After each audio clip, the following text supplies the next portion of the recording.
성도 여러분, 한 주간 또 잘 지내셨습니까? 오늘도 토요일 새벽을 맞았습니다. 함께 찬양 드리며 하나 예배자로 나가겠습니다. 585장 예전 찬송 384장 내주는 강한 성이요. 마틴 루터가 종교개혁 할 때 작사 작곡했던 찬송입니다. 내주는 강한 성이요. 585장 찬양 드립니다.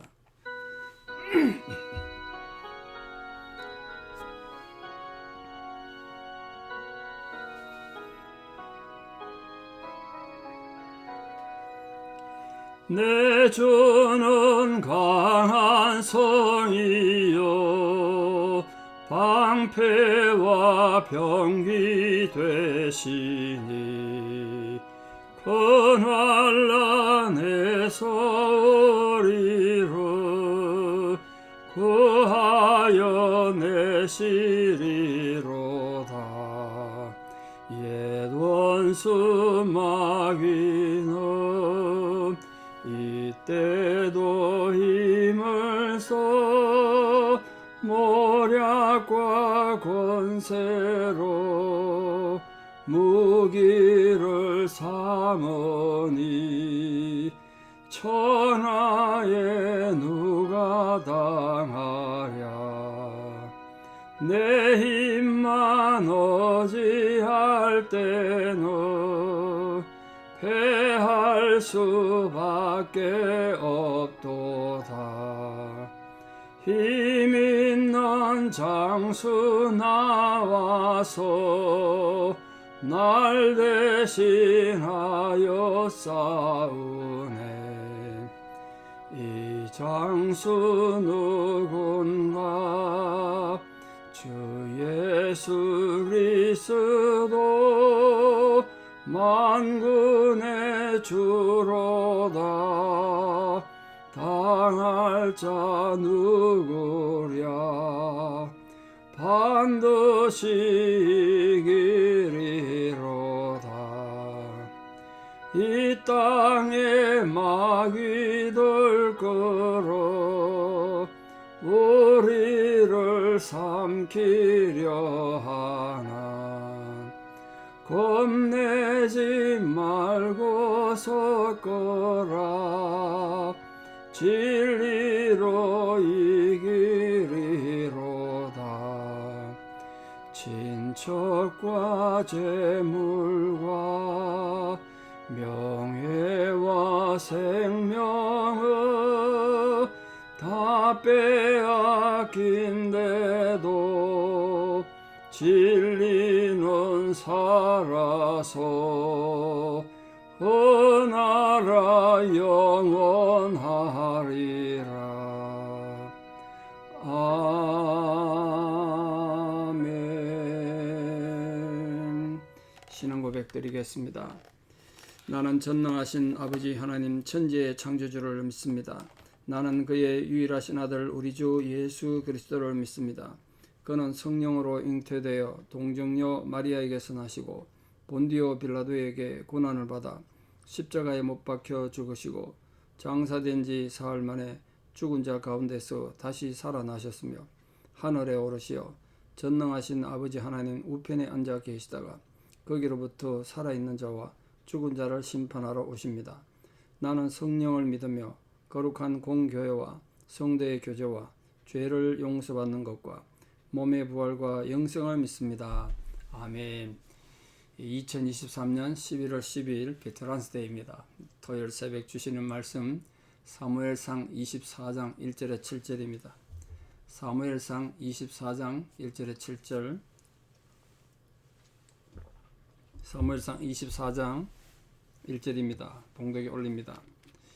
사울이 블레셋 사람을 쫓다가 돌아오매 어떤 사람이 그에게 말하여 이르되 보소서 다윗이 엔게디 광야에 있더이다 하니 사울이 온 이스라엘에서 택한 사람 3,000명을 거느리고 다윗과 그의 사람들을 찾으러 들염소 바위로 갈새 길가 양을 우리에 이른즉 굴이 있는지라. 사울이 뒤를 보러 들어가니라. 다윗과 그의 사람들이 그 굴 깊은 곳에 있더니 다윗과 사람들이 이르되 보소서 여호와께서 당신에게 이르시기를 내가 원수를 네 손에 넘기리니 네 생각에 좋은 대로 그에게 행하라 하시더니 이것이 그날이니이다 하니 다윗이 일어나서 사울의 겉옷자락을 가만히 베니라. 그리한 후에 사울이 옷자락 베름으로 말미암아 다윗의 마음이 찔려 자기 사람들에게 이르되 내가 손을 들어 여호와의 기름 부음을 받은 내 주를 치는 것은 여호와께서 금하시는 것이니 그는 여호와의 기름 부음을 받은 자가 됨이니라 하고 다윗이 이 말로 자기 사람들을 금하여 사울을 해하지 못하게 하니라. 사울이 일어나 굴에서 나가 자기 길을 가니라. 아멘. 우리 이미 살펴보신 말씀입니다만 성경 말씀은 자꾸 읽어도 또 새로운 의미를 받고 새로운 은혜를 받습니다.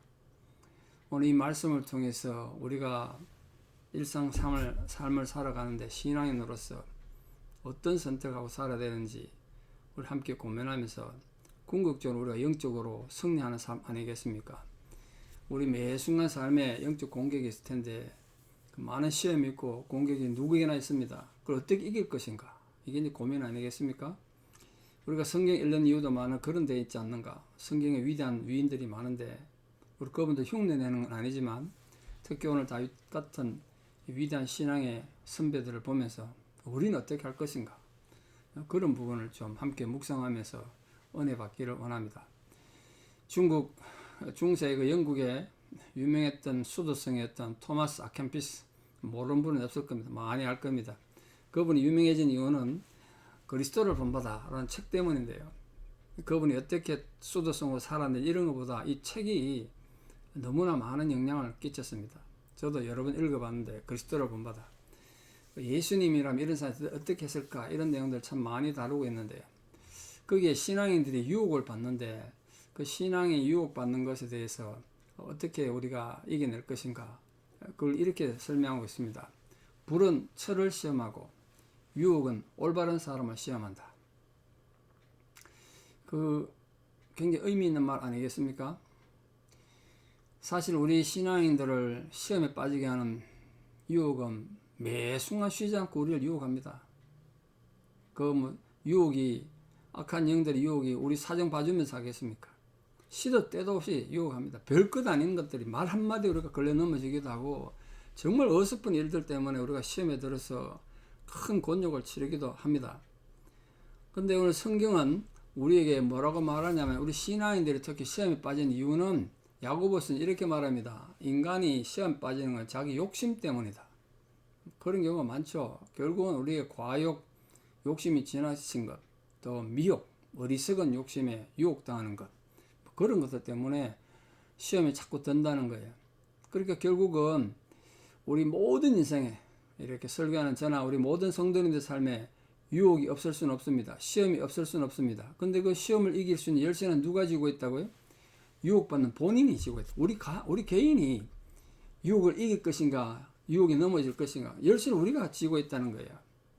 특히 오늘 본문에 보면 이 다윗 인생의 큰 유혹인데, 이거 진짜 사울을 목을 벨 수 있는 절호의 기회, 그러면 고향을 돌아갈 수 있고 자유 얻을 수 있는 이거 큰 유혹 아닙니까? 그리고 이 다윗의 부하들은 누가 봐도 이거 지금 사울을 처치할 수 있는 하나님의 절호의 기회가 은혜입니다. 그게 다윗에게 유혹이었다는 거예요.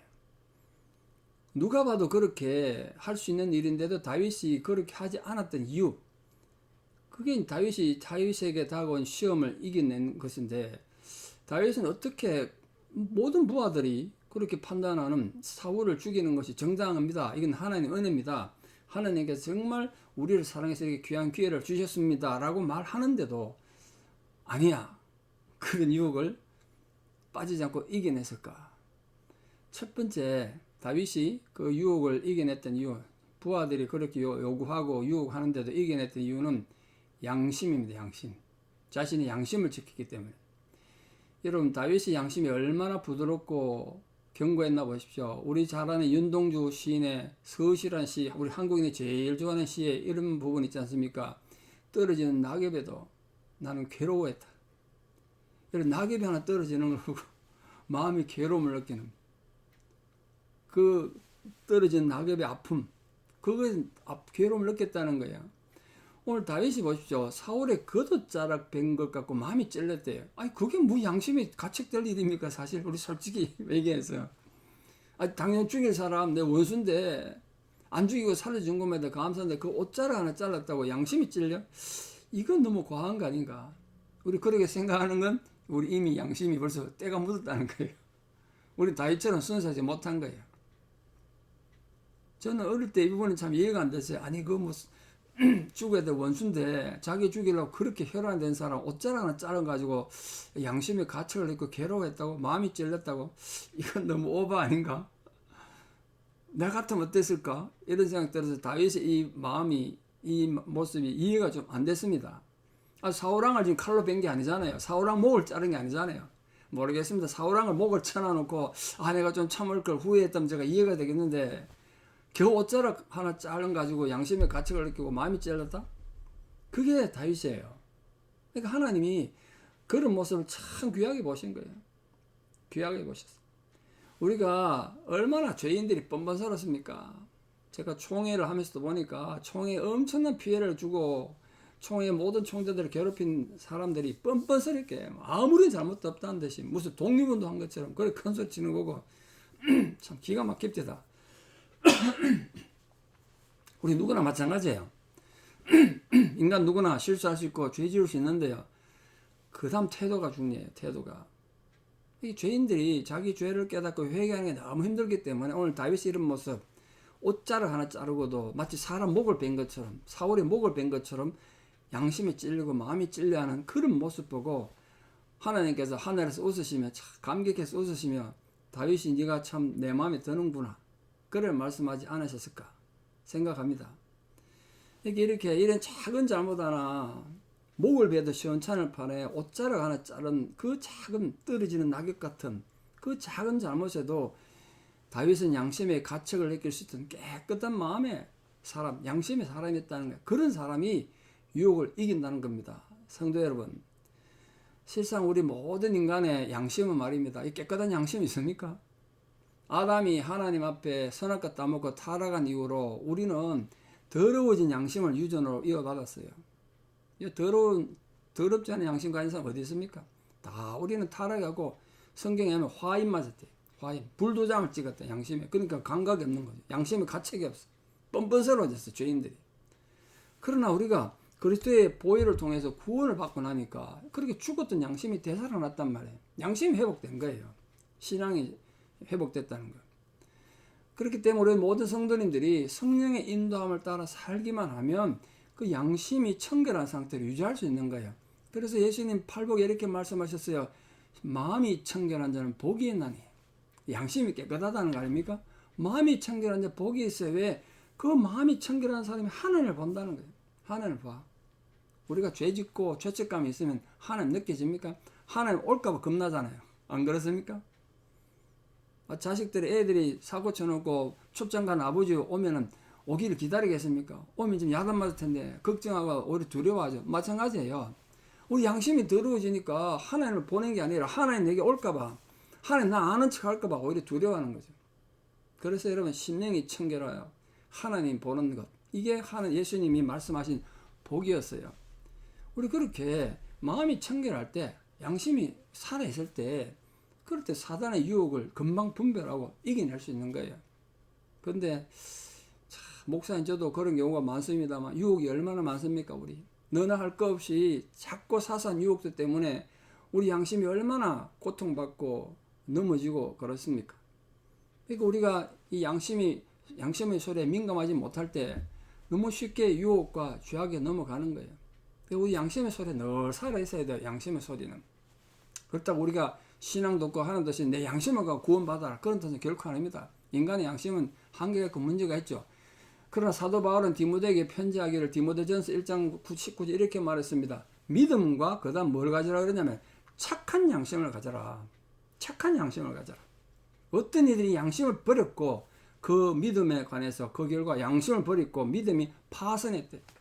배가 파손하듯이 착한 양심을 버렸더니 믿음이 파손하더라는 거예요. 사랑하는 모든 성도님들, 우리가 육신의 고통을 겪을 수도 있고 육신의 건강에 앉아서 어려움을 겪을 수도 있고 경제적으로 위기를 겪을 수도 있고 사람들이 배신당해 참 쓰레기된 마음을 가질 수 있습니다. 과거의 실패와 배신당한 것 때문에 마음이 힘들 수 있습니다. 그러나 여러분, 그런 어려움 때문에 배신당한 것 때문에 여러분 양심이 지장받지 않도록, 양심을 잃어버리지 않도록 착한 양심을 잘 가지고 그래서 하나님 앞에 바로 서서 어떤 시험과 유혹도 이겨낼 수 있는 믿음의 승리자 다 되기를 주님 이름으로 축원합니다. 두 번째, 다윗은 이런 시험을 어떻게 이겼는가? 모든 부하들은 사울의 목을 치자는데 어떻게 이겼는가? 굉장히 중요한 이유가 하나 있습니다. 다윗은 하나님 말씀을 알았기 때문입니다. 하나님 말씀. 분명히 뭐라고 했나 보세요. 6절에 여호와의 기름 부음 받은 내 주를 치는 것은 여호와께서 금하시는 것이다. 하나님이 이렇게 말씀하셨다. 하나님 말씀을 알았던 게 다윗은. 이거 도망다니면서 어떻게 하나님 말씀을 그렇게 알았을까요? 우리가 이런 하나님 뜻에 대한 지식이 있어야, 말씀에 대한 깨달음이 있어야 시험을 이겨낼 수 있습니다. 인간 자기 힘으로 못 이겨내요. 우리가 시험을 이기기 위해서 그 하나님 말씀에 순종하기 위해서는 말씀에 대한 지식이 풍부해야 됩니다. 그러기 위해서 우리가 정기적으로 성경을 읽고 묵상하고 연구할 뿐 아니라 필요하다면 암송도 하고 필요하죠. 성경 중요한 성경들 좀 암송하시면 좋겠어요. 10편 1편 말씀이나 10편 23편이나 팔복 같은 거나 뭐 등등 좀 간단한 것들이지 않습니까? 좀 외우시면 좋겠습니다. 그러고 힘들고 어려울 때 위로가 더 힘이 되는 거예요. 그래서 10편 119편은 성경 말씀에 대해서 176절이나 되는 긴 절에다 써놨는데 거기 이렇게 말했어요. 내가 주께 범죄치 아니하려 하여 주의 말씀을 내 마음에 두었나이다. 내 죄 안 지으려고 하나님의 말씀을 내 안에 뒀다는 거예요. 사는 성도는 우리가 말씀을 안다고 할 때 그냥 이론을 아는 걸 말하는 거 아닙니다. 성경 시험처럼 100점 맞을 사람 많겠죠. 근데 실제 삶에 말씀에 적용되지 않은 건 아는 게 아니에요. 아는 게 아니라고요. 주님이 우리를 아시듯이 우리가 주님을 알고 하나님 말씀 안다는 건 정말 인격이 따라가는 거예요. 삶이 그렇게 따라가는 거라고요. 여러분 기억하십시오. 예수님도 사단에게 시험 당했을 때 어떻게 이겨내셨죠? 말씀으로 다 이기셨어요. 말씀으로.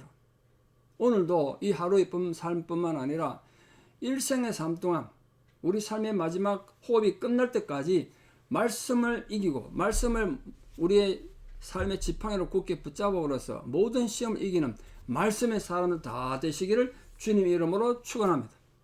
마지막 세 번째, 다윗은 어떻게 그 정말 힘든 위기를 이기고 시험을 이기고 하나님 앞에 승리자가 됐을까요? 그 말씀에 순종함으로 순종을 이겼습니다. 순종이 제사보다 낫고 듣는 것이 순종이 기름보다 낫다는 우리 너무나 잘 외우지 않습니까? 그거 외운다고 우리가 순종이 됩니까? 다윗은 하나님의 말씀을 이론적으로 알았을 뿐만 아니라 말씀에 전적으로 순종했습니다. 이것이 다윗으로 하여금 시험을 이기게 한 원동력입니다. 원동력이라. 우리 오늘도 사는 성도님들 성경을 많이 읽으시고 암송도 많이 하시는데 그 말씀을 아는 것보다 더 중요한 건 순종하는 겁니다. 순종하는 사람 되게 바랍니다. 순종하는 사람. 여러분 요셉의 생애를 잘 알지 않습니까? 요셉은 17 어린 나이에 남의 나라 노예로 팔려갔습니다. 삶이 얼마나 고달프고 힘들었겠습니까? 사춘기 시절에 지금 청년이 돼가는데 집에 생각도 나고 참 힘들고 어려울 때 그럴 때 유혹받기 쉽죠. 삶은 힘들고 지금 청춘의 혈기는 있는데 그때 젊은 청춘의 혈기가 가장 받기 쉬운 유혹이 성적인 유혹인데 보디발의 아내로부터 유혹을 받았지 않습니까? 끊임없이 유혹받았습니다. 그때 요셉이 뭐라 그랬습니까? 사람을 보지 않지만 하나님은 우리를 보고 있다. 가늠하지 말라는 주의 말씀에 순종해서 그녀 유혹을 과감히 뿌리친 거 아닙니까? 요셉이 그때 보디발 아내 말 들었으면 어떻게 됐겠어요? 그 생각해 보십시오. 지금 본인은 노예인데 안주인의 말을 안 들으면 삶이 참 힘들어질 거예요. 노예로 지금 힘들어질 겁니다. 그걸 알아요. 그러나 그 노예로서 안주인 말 잘 들어주면 이제 편하겠죠. 그 집에서 노예로서 아주 편하게 살 겁니다. 그런데 그랬을 때 어떻게 됐냐? 요셉의 이후에 미래 남는 거예요. 그래서 성공한 노예로 사는 거예요. 성공한 노예. 안주인으로부터 사랑받는 노예. 그걸로 끝나는 겁니다. 우리가 그런 존재가 되지 않기 위해서는 우리 삶에 정말 말씀에 대한 순종이 필요합니다. 그 순종이 있을 때 우리가 죄의 유혹으로부터 승리할 수 있는 것입니다. 그런데 많은 성도님들이, 많은 교인들이 안타깝게도 머리로는 하나님의 말씀을 너무나 잘 아는데 순종한 데 실패함으로써 인생에 실패한 사람 참 많습니다. 누구도 큰 수 칠 수는 없죠. 여러분 예수님조차도 성경에 뭐라고 그러냐면 하나님 앞에 순종하심으로 십자가도 지시고 시험도 이기셨다. 순종함으로 십자가 지셨대 예수님도. 오늘도 우리가 주의 제자가 되고 주임 전에 직분자가 돼서 다른 어떤 것보다도 순종하는 마음으로 하나님 앞에 믿음으로 승리하는 그 귀한 성도들 다 되시기를 진심으로 축복합니다. 말씀의 결론을 맺습니다. 여러분, 오늘도 사단들은 사랑하는 주의 성도님들을 넘어뜨리기 위해서 마치 우는 사자가, 배고파 우는 사자가 먹이를 찾듯이 삼킬 것을 찾으려고 우리를 찾아다닙니다. 우리 집 앞에 기다린대요. 베드로는 그렇게 말했어요. 우는 사자가 내 집 앞에서 기다린다. 얼마나 위험합니까? 사단은 성도들에게 때로는 핍박을 가함으로써 우리를 사자처럼 괴롭히고, 때로는 교묘하게 유혹함으로써, 때로는 너무나 합리적으로 네가 생각이 옳다는 거야, 네가 분노하는 게 옳다고, 네 화나는 게 옳다, 네 불편한 게 옳다고 유혹함으로 우리를 넘어뜨릴 겁니다. 그러나 우리가 사단의 그 같은 유혹으로부터 자신을 지킬 수 있기 위해서는 사랑하는 성도님들 무엇보다도 깨끗한 양심을 가지기 바랍니다. 마음이 청결한 자가 되기를 바랍니다. 그래 하나님을 바라볼 수 있기를 바랍니다. 또한 하나님 말씀을 깊이 아는, 말씀의 깨달음을 가진 자들 되기 바랍니다. 말씀을 이루는 아는 자가 될 뿐 아니라 그 말씀을 깨닫고 그 말씀에 깊이 순종함으로써 위대한 하나님 용사가 되어서 모든 사단의 공격을 물리치고 위대한 승리자를 우뚝 세워주는 사랑하는 모든 성도들 되시기를 진심으로 축복합니다. 기도드리겠습니다. 아버지 하나님, 오늘도 우리를 만민 중에서 불러 하나님 자녀로 부르시고 또 주의 제자로 세우신 은혜를 감사드립니다. 그러나 우리가 하나님의 자녀가 되고 주의 제자가 된다는 것이 그냥 단순한 문제가 아닌 것을 고백합니다. 얼마나 많은 유혹들이 우리를 괴롭히고 넘어뜨리려고 오늘도 사단은 불을 켜고 우리를 달려들 텐데, 주님, 오늘도 우리가 많은 종류의 유혹 앞에서, 또 특별히 그 유혹이 우리에게 너무나 유익하고 우리에게 너무 필요한 것일 때 우리는 너무 연약합니다. 그때 주여 저희로 하여금 깨끗한 양심을 가진 자들이 되게 도와주시옵소서. 양심의 소리에 민감하여 모든 유혹을 물리칠 수 있는 위대한 성도들 되게 도와주시옵소서. 무엇보다 우리가 하나님의 말씀을 밝히 깨닫고 아는 지혜를 허락해 주셔서 하나님의 지혜로 말미암아 모든 유혹을 이겨낼 뿐 아니라 선과 악을 구분할 수 있는 하나님의 지혜를 허락하여 주시옵소서. 우리가 말씀을 이루는 아는 자에만 그치지 말게 해주시고, 말씀을 그저 말장난을 하는 자가 아니라 내 모든 삶을 거슬러 순종하는 자가 되기를 바랍니다. 정말 순종이 제사보다 낫고 하나님의 말씀을 듣는 것이 순양의 기름보다 낫다고 하셨사오니 우리 모든 성도님들이 순종의 중요성을 알아서 내 마음에 들지 않고 불편하고 힘들고 짜증나는 일이라도 하나님 앞에 믿음으로 순종함으로 위대한 승리를 이루는 거룩한 성도들 다 되게 도와주시옵소서. 오늘도 복음을 들고 땅끝까지 나가 있는 모든 성리사님들 우리가 기억하며 기도드립니다. 주여, 요즘은 세상이 너무 지금 힘들고 어렵고 군데군데 전쟁은 있고 테러와 여러 가지 고통 가운데 살아갑니다. 그래서 선교사님들 사역이 참 힘들고 어렵습니다. 무엇보다 안전을 지켜주시고 우리 선교사님들이 모든 영적 공격에서 믿음으로 승리할 수 있도록 그 유혹에 패배하지 않도록 주의 영이 함께해 주시기를 간절히 기도드립니다. 또한 지금 특별히 많은 환자들이 계시는데, 특별히 노안으로 고생하시는 분들, 또 수술 후에 회복 중이신 분들, 특별히 치매로 고생하시는 분들, 여러분들이 많으십니다. 아버지, 지금도 그 병상에 찾아가 주시고 주의 치유하시는 손길로 어루만져 주시고 위로해 주시고 격려해 주시기를 간절히 기도드립니다. 지난주에는 우리 창립 46주년 귀한 예배를 드리게 하시고 또 9분의 귀한 직분자를 저에게 세워주셨습니다. 새롭게 세워진 직분자들에게 특별히 성령의 거룩한 기름부음이 함께 하시고 그들뿐만 아니라 우리가 임직받은 모든 분들이 또 모든 성도들이 하나님 앞에 충성하고 그렇게 아름답게 함께 열매를 맺어가서 아름다운 교회로 세움받는 은혜가 있게 하여 주시옵소서.